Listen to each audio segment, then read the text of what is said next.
السلام عليكم. لا تنسوا الاعجاب بالفيديو والاشتراك في القناة تشجيعا لنا لنستمر بنشر المزيد إن شاء الله.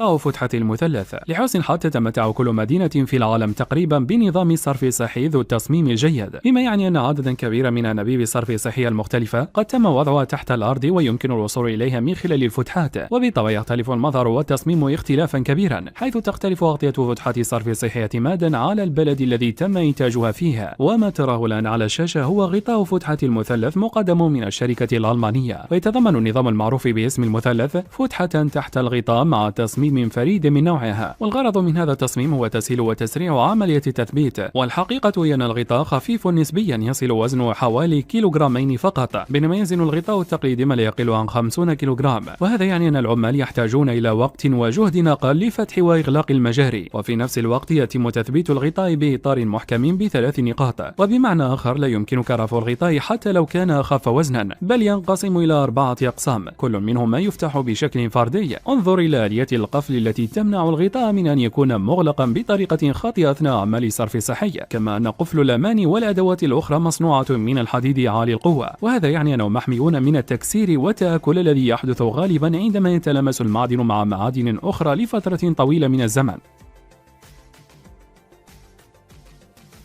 آلة إزالة العلكة. يستهلك ملايين الناس العلكة يوميا، وعلى الرغم من وجود صناديق القمامة في كل مكان في الشوارع، إلا أن العلكة التي يستهلكها الأشخاص ينتهي بها الأمر على الأرض، مما يؤدي إلى تدمير مظهر الشوارع، كما أنه من الصعب جدا إزالتها، ولذلك يتعين على الحكومة تخصيص مبالغ كبيرة لهذا الإجراء. ولهذا السبب اخترعت المعدات المتخصصة مثل الآلة التي تراها على الشاشة الآن. تم تصنيع هذه المعدات من قبل الشركة البريطانية، وتسمح لك آلة إزالة العلكة بتنظيف السطح بسرعة وسهولة، كما أن الآلة تنظف الأرض على النحو الأمثل حتى لو كانت الطبقة غير منتظمة أو معيبة، وعلى عكس الطرق التقليدية مثل غسالات الضغط فإن هذه الآلة لا تلحق الضرر بالسطح، بالإضافة إلى أنها تستخدم كمية من الماء يقل بمقدار 5 مرات من الآلة التقليدية. تم تصميم هذه الآلات لتنظيف الأماكن ذات التدفق العالي للمشاة، كما أنه يمكنها المناورة والعمل بهدوء نسبيا. ويجب الإشارة إلى أن الآلة لا تقوم بإزالة العلكة من أحجار الإسفلت والأرصفة فحسب، بل تزيل أيضا الأوساخ من السطح، حيث يمكن للآلة تنظيف ما يصل إلى 160 مترا مربعا في الساعة.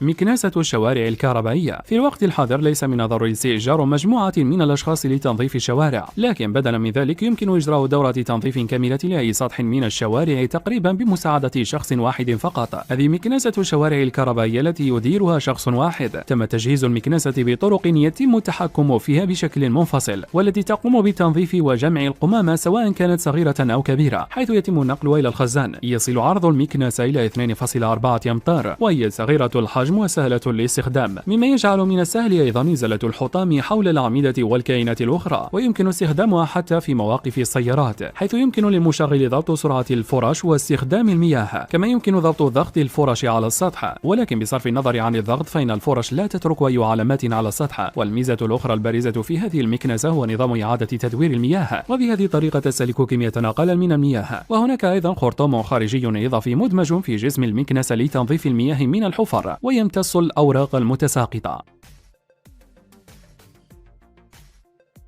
نظام ذوبان الثلوج. في الأماكن ذات الشتاء القاسي والطويل يتم إنفاق مبالغ ضخمة سنويا على إزالة الثلوج والسيطرة على الصقيع، والطرق التقليدية للتعامل مع آثار الشتاء فعالة لكنها ليست مثالية، والحل الأفضل هو تثبيت أنظمة ذوبان الثلوج بشكل أساسي، حيث يتم تسخين الثلج الذي يتساقط على السطح ثم يذوب فورا ولا يتحول الماء إلى الجليد. وبهذه الطريقة فلا داعي للقلق بشأن إزالة الثلوج في فصل الشتاء، حيث ترتفع درجة حرارة الطريق إلى الحد الذي يمكن أن تشعر فيه بالحرارة عند لمسها. البعض يقوم بتثبيت هذا النظام في الفناء الخلفي للمنزل، ويمكنك حتى المشي حافي القدمين على الطريق الذي يتوفر على هذا النظام دون مشكلة، وهنا تظهر جودة العمل الذي قام به المتخصصون.